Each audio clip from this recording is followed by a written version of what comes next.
시각장애자 한 사람이 여리고성은 요단강 옆에 있고 예루살렘에서 가까운 산 아래에 있는 동네죠.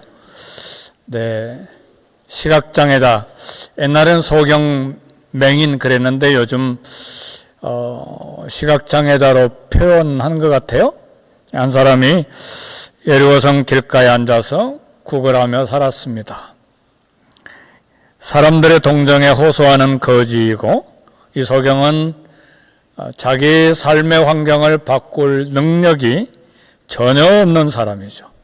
더 나은 삶을 향한 꿈도 희망도 없는 그야말로 절망적인 그런 시각장애자였습니다. 어느 날 이 소경이 구걸하기 위해 여리고성 길가에 앉아 있었습니다. 수많은 사람들이 6월절 명절을 지키기 위해서 예루살렘으로 가는 길에 여리고성을 이렇게 지나가게 되었습니다. 1년 중 가장 큰 명절인 6월절은 적어도 이때만큼은 거지가 많은 수입을 올릴 기회입니다. 네, 소경 귀에 나사렛 예수님이 지나가신다는 소리가 들렸습니다. 예수님은 제자들과 함께 여리고성을 지나서 이제 마지막 예루살렘을 향한 한 주간이 지나면 이제 이 땅의 사역도 끝나는 그런 여리고성을 지나는 그런 순간에 오늘 이 거지 소경과 이제 만남이 이루어졌습니다. 소경 바디메오의 삶에 일생에 한 번 찾아온 단 한 번의 기회입니다. 왜냐하면 우리 예수님께서 여리고성을 지나가는 것이, 여리고성 방문하는 것이 처음이자 마지막이셨기 때문에 그렇습니다. 소경은 크게 외쳤습니다. 다윗의 자손이여 불쌍히 여겨 주십시오. 나를 불쌍히 여기소서. 다윗의 자손 예수여 나를 불쌍히 여기소서. 오늘 본문의 말씀을 통해서 세 가지를 생각하려고 합니다. 우리는 은혜의 기회를 붙잡아야 합니다.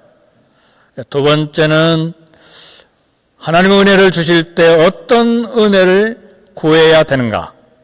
그리고 세 번째는 은혜를 받았다면 그 은혜에 보답하는 어떤 삶을 살 것인가. 이 세 가지를 함께 생각하기를 원합니다. 첫 번째로 바디메오에게 온 은혜의 기회. 마가복음에 보면 이 소경의 이름이 디모에의 아들 바디메오라고 기록이 되어 있습니다. 보이지 않았지만 시각은 장애가 있었지만 청각은 놀랍게 발달되어 있었습니다. 영적인 귀와 영적인 눈까지도 크게 열려 있었던 사람입니다. 그래서 소경 바디메오는 예수님 메시아임을 듣고 알고 믿었습니다. 그래서 외친 것입니다. 다윗의 자손 예수여 나를 불쌍히 여기소서.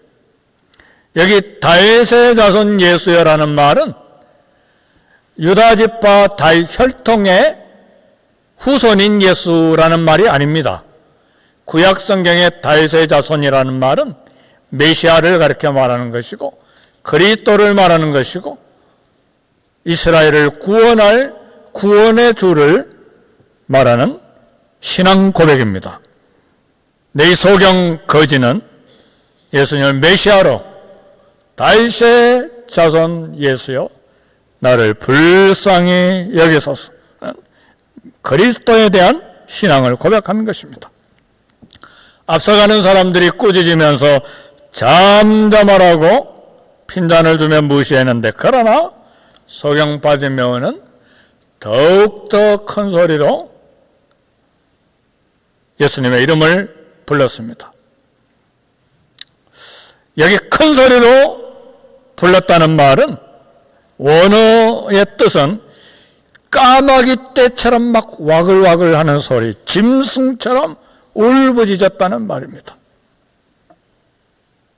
이 순간을 놓친다면 평생의 거지로, 평생의 시각장애자로 살아가야만 하는 그런 환경이었기 때문에, 사랑하는 성도 여러분, 우리 하나님께서 우리를 만나주시는 기회가 올 때에 강하게 붙잡아야 합니다. 어느 날 성령께서 내 마음을 만져주시는 은혜의 순간이 있습니다. 이때를 놓치면 안 돼요. 어느 날 주의 말씀이 내 영혼을 완전히 소생시켜서 사로잡아 주실 때가 있습니다. 그리고 삶의 의욕이 강하게 생길 때, 이때를 놓쳐서는 안 돼. 어느 날 성령의 역사로 용서하는 마음, 사랑하는 마음, 은혜를 베풀려고 하는 감동이 찾아올 때가 있어요. 하나님께서 그런 은혜의 순간과 기회를 주실 때 우리는 그 은혜를 붙잡아야 됩니다. 하나님께서 우리에게 감동과 은혜를 주실 때 즉시 기도의 자리에 앉아야 합니다. 시편 81편 10절에 보니까 내 입을 넓게 열라 내가 채우리라. 입을 넓게 열라고 하니까 막 우리의 막 입술을 막 크게 벌리라는 이야기가 아니고 하나님께 간절히 부르짖으라는 말이고 주님을 붙잡아서 기도하라는 말입니다. 그럴 때 그 부르짖는 간절한 기도 내가 채우리라 말씀하셨습니다. 예레미야 33장 3절에 보면 너는 내게 부르짖으라 내가 내게 응답하겠고 소리내서 하나님 앞에 간절히 기도하라는 말입니다. 우리는 기도해야 합니다. 에스겔서 36장 37절에 에스겔 환상 보이면서 하나님께서 황폐한 예루살렘을 다시 사람의 때로 채우리라. 하나님의 약속이 에스겔 선지자를 통해서 포로된 이스라엘 백성들에게 들렸는데 하나님 말씀하시기를 그래도 이스라엘 약속이 이같이 자기들에게 이루어지기를 내게 구하여야 할지니라. 가만히 앉아서 하나님의 약속이 이루어지기를 기다리는 것이 아니라 그래도 이스라엘 약속이 이같이 자기들에게 이루어지기를 내게 구하여야 할지라.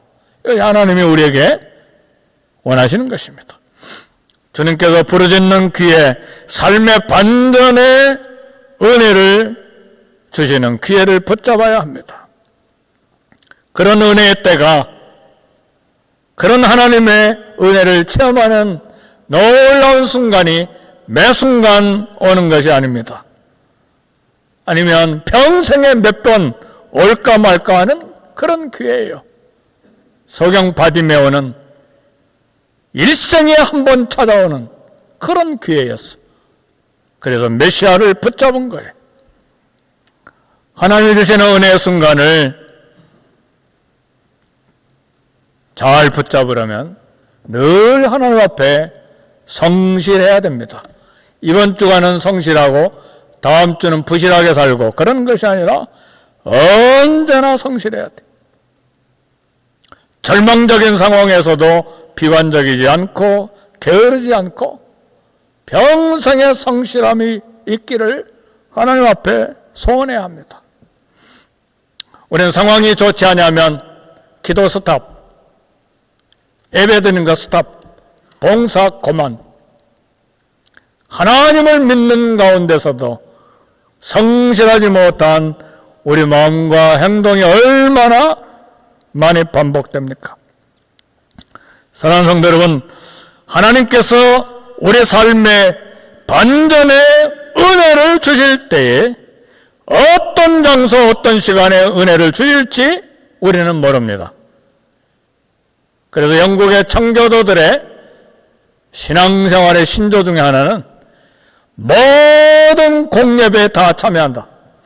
이게 청교도들의 신앙 신조였어요. 왜냐하면 새벽에 하나님 은혜 주실지, 수요일날 금요일날 은혜 주실지, 주일날 주실지, 아니면 속 모임, 오늘날로 구역 목장에서 은혜를 주실지, 언제 하나님의 은혜를 주실지 모르기 때문에 하나님 앞에 항상 준비하고 성실함으로 서 있어야 합니다. 영국의 정치가였던 벤자민 디즐레일리가 이런 이야기를 했습니다. 유명한 이야기예요. 지혜를 짜내려고 애쓰기보다는 먼저 성실하라. 지혜가 부족해서 일에 실패하는 일은 적다. 우리에게 늘 모자라는 것이 성실합니다. 성실하면 지혜도 없지만 성실하지 못하면 지혜조차도 잃게 된다. 그런 이야기를 했어요. 모든 시간, 모든 장소에서 항상 정직하고, 항상 성실하고, 항상 거룩하기를 주의 이름으로 축복합니다. 두 번째로 생각할 것은 하나님께서 우리 마음에 감동을 주실 때에 평안한 마음을 주시고 하나님 앞에 간절히 간구하는 열정을 우리에게 주실 때 그것은 하나님께서 저와 여러분들에게 무엇을 하여 주기를 원하느냐는 음성이에요. 여리고 소경은 큰 무리가 지나가는 소리를 듣고 무슨 일인지 질문했습니다. 무리들은 갈릴리의 촌동네 나사렛 예수가 지나간다고 전해줬습니다. 나사렛이라는 말은 어느 정도 그 지역을 무시하는 지방 색깔이 있는 단어예요. 아, 나사렛, 아, 왕십리, 아, 봉천동, 이제 그런 이야기예요.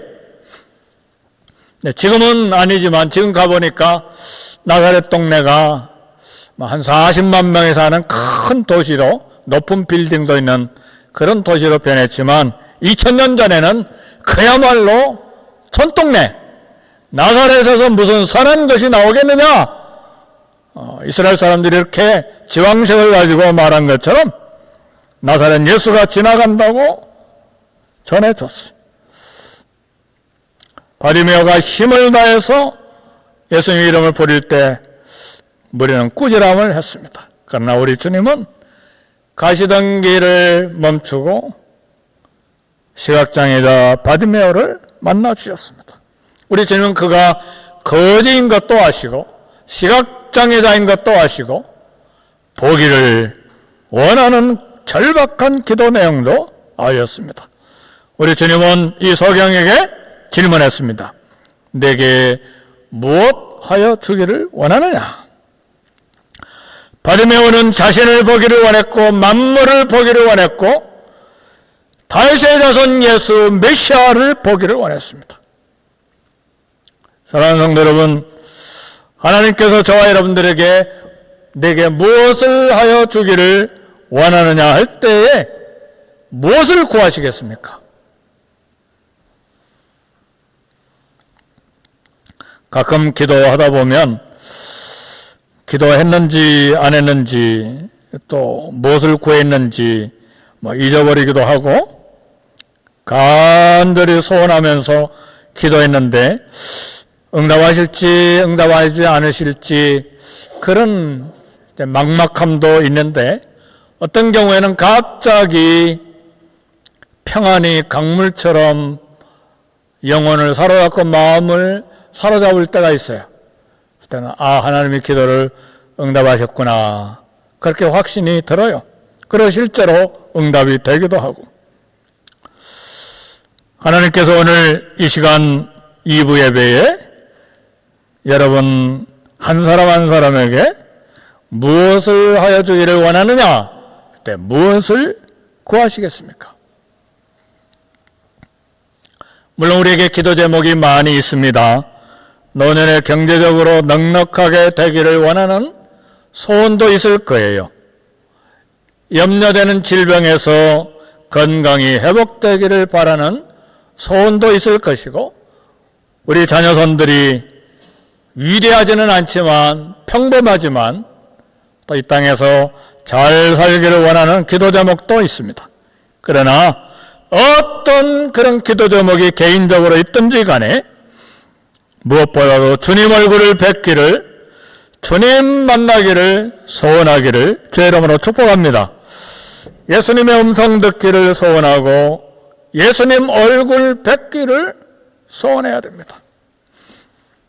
음성 듣기를 원하고 얼굴 뵙기를 원한다니까 예수님의 얼굴, 진짜로 미남 얼굴을 만나봤으면 좋겠다, 귀로 육성이 들렸으면 좋겠다, 그런 신비한 것 말고요, 성령께서 우리 마음에 말씀하시고 말씀을 읽고 묵상할 때 성령께서 우리 마음에 찾아오셔서 대화해 주시고 임재 느끼는, 하나님의 임재를 체험하는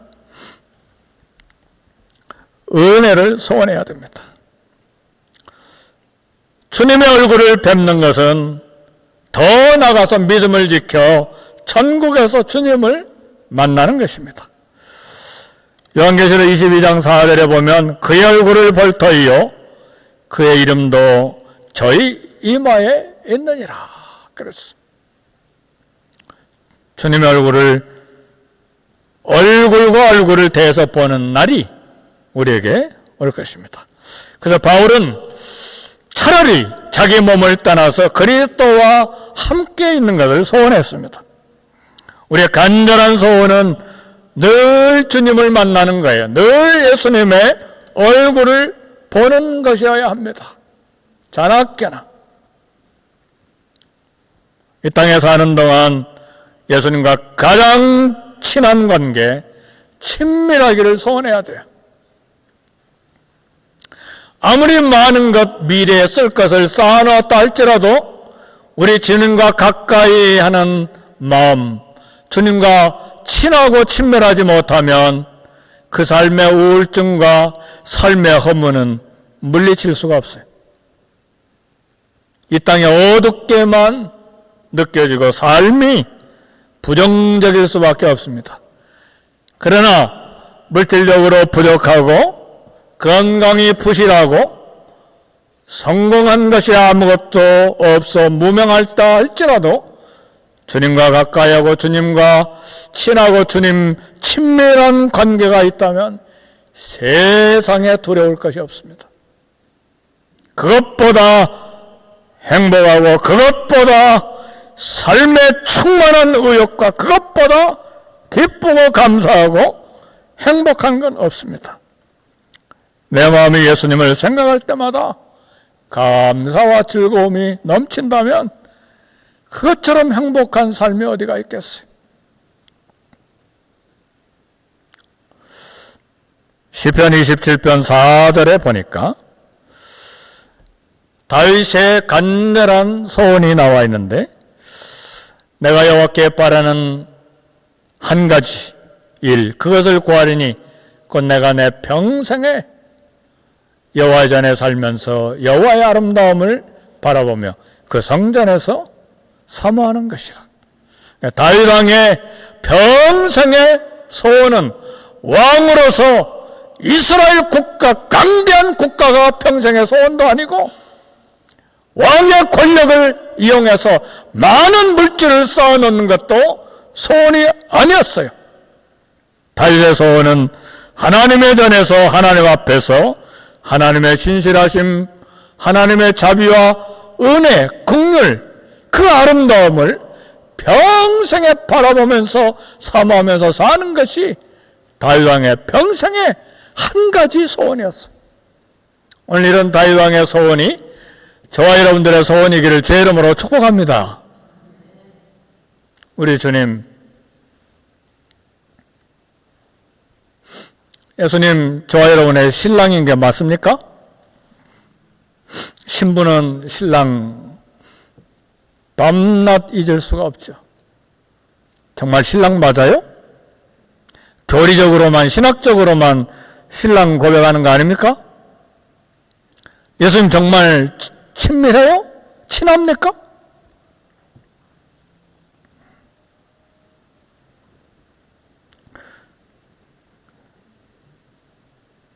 어떻게 사는 것이 하나님의 아름다움, 주님의 아름다움을 사모하면서 사는 것입니까?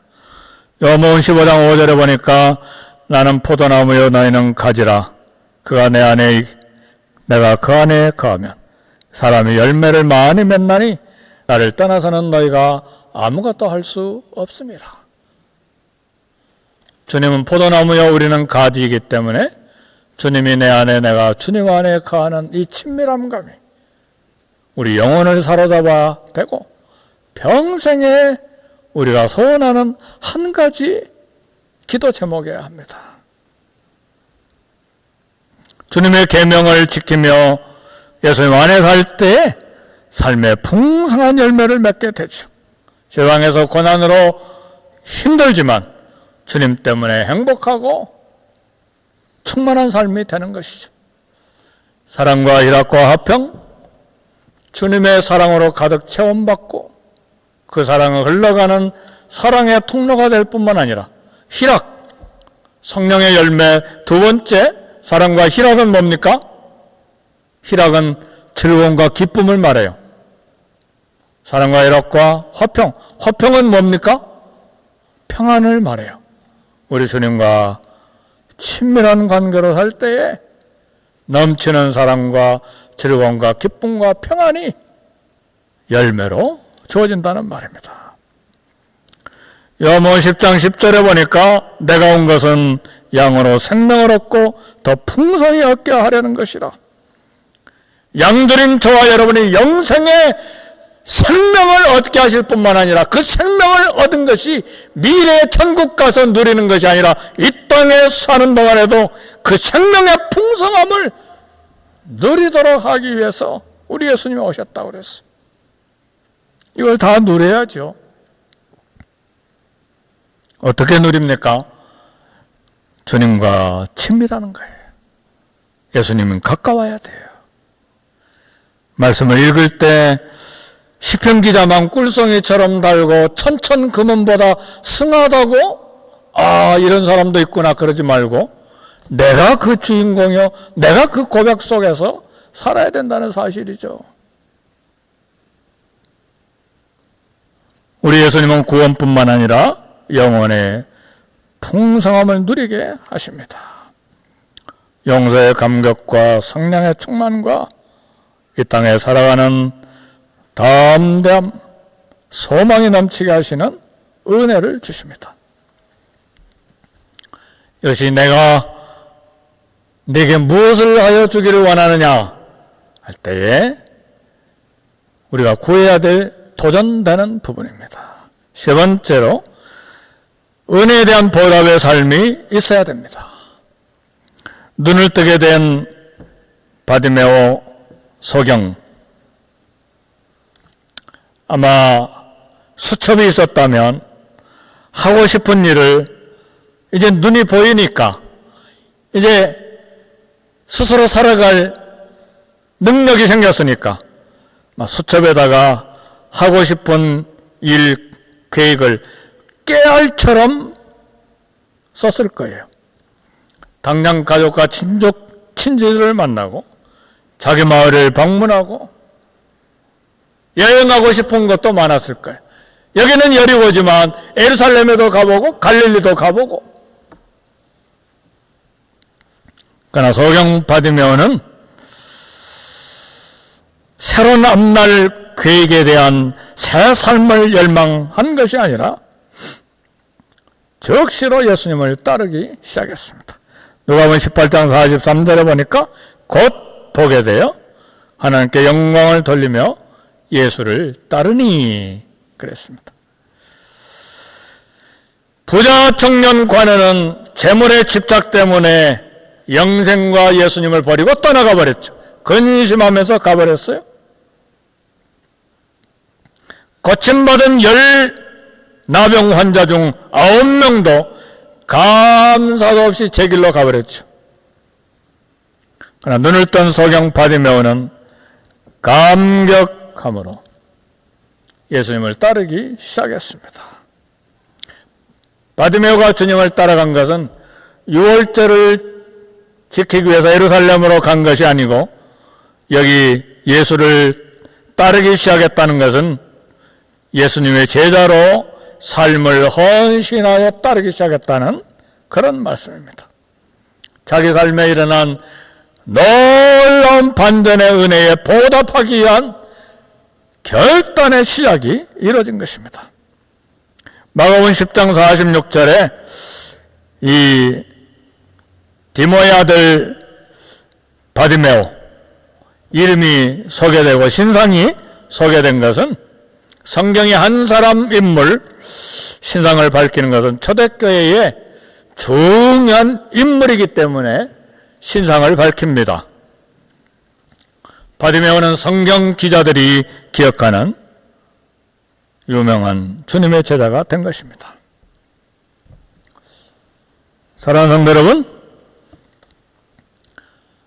딱따구리 한 마리가, 저 딱따구리 미국에 와서 처음으로 보고 들었는데, 언젤리스 포리스트에 이제 이렇게 등산하러 갔을 때 보니까 막 딱딱딱딱, 따르락 딱딱딱 소리가 들려요, 딱따구리.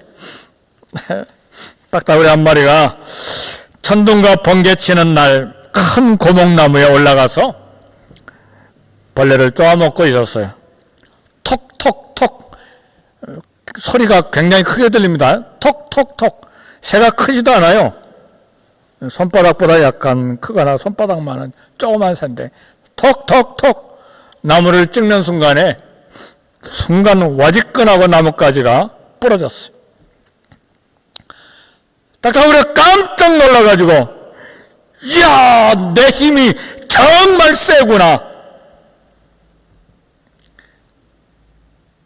마침 벼락이 떨어져서 나뭇가지가 부러진 것인데 자기 힘으로 된 줄 알고 착각했어. 우리도 딱따구리 같은 어리석은 생각을 하면서 살고 있지는 않습니까? 내 실력, 내 경력, 내 힘, 내가 소유한 거, 내 지식, 내 사회적인 신분, 내 학력, 내 힘이 정말 세구나. 모두 다 딱따구리예요, 딱따구리. 주님께서 베푸신 놀라운 은혜, 내 능력이었다고 착각하지 않습니까? 여리고성의 거지, 그야말로 거지예요. 그야말로 시각장애자였어요. 바디메오에게 삶의 반전을 하나님이 주셨어요. 바디메오는 그 은혜를 알고 주님을 따르기로 결단한 거예요.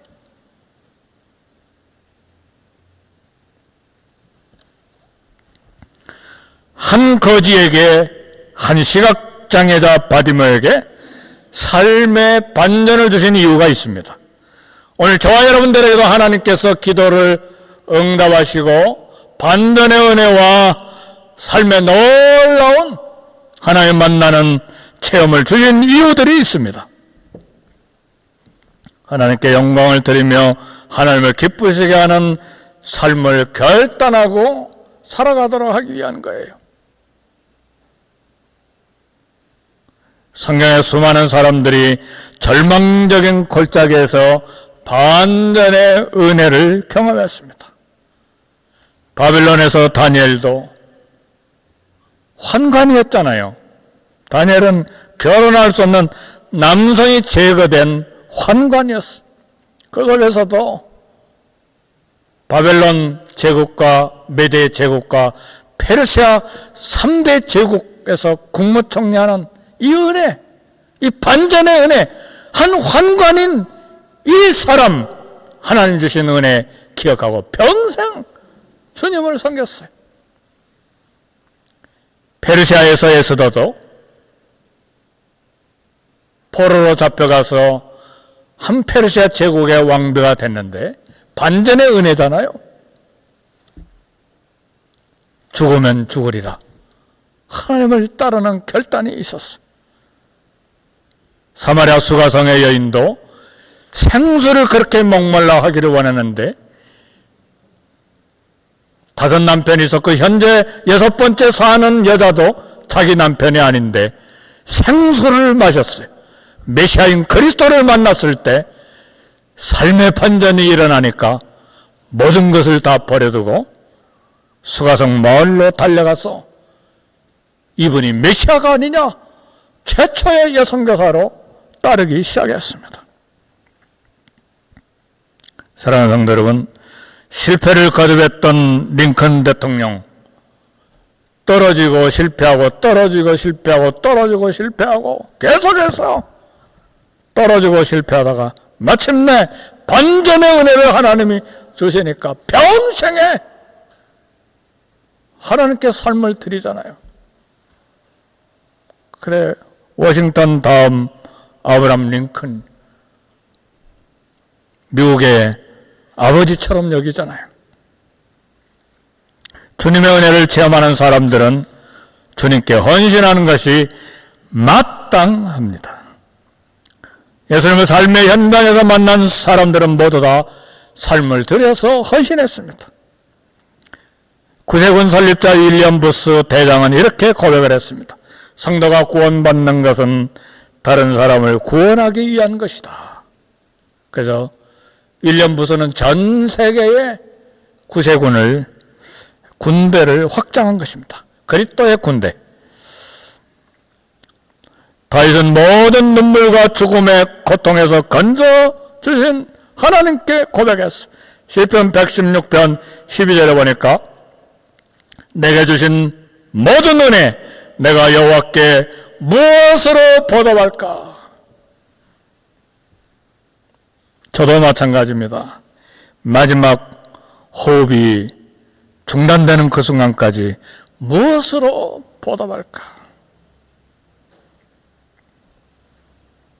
저는 시골에서 머리 빡빡 깎고요, 검정 고무신 신고 망태 들고 손에 낫 들고 풀을 베다가 소를 먹이는 아주 시골 깡촌에서 자라난 그런 아이였어요. 근데 어떻게 목사가 될지 선교사가 될지 하나님이 제 삶에 반전의 은혜를 주신 거예요. 그 깡촌 시골에서 옛날에 완행열차는 서울 가려면 12시간 걸렸어요. 막 칙칙폭폭 하면서 12시간 걸려서 가서 막 공부하겠다고. 하나님께서 내 삶에도 은혜를 주시고, 동료들이 5명이 산사태 나가서 죽은 그런 현장에서도 목숨을 살려주신 주님, 내게 주신 모든 은혜 내가 여호와께 무엇으로 보답할까? 내 삶에 일어난 것뿐만 아니라 수많은 절망의 순간과 죄악의 순간과 하나님 앞에 부실한 삶의 순간에도 끝까지 인내해서 여기까지 오게 하신 하나님, 제가 인내한 것이 아니라 우리 하나님이 끝까지 인내해 주셔서 여기까지 서게 하신 하나님, 은혜 넘치죠. 무엇으로 보답할까? 하나님의 은혜를 받은 자는 결코 하나님의 은혜를 잊을 수 없습니다. 십자가 구원을 받았습니까? 믿지 아니한 자들에게 복음을 전달함으로 보답해야 합니다. 질병에서 고침을 받았습니까? 질병에 있는 사람들에 대한 기도의 책임이 있어요. 공부를 조금 더 많이 했습니까?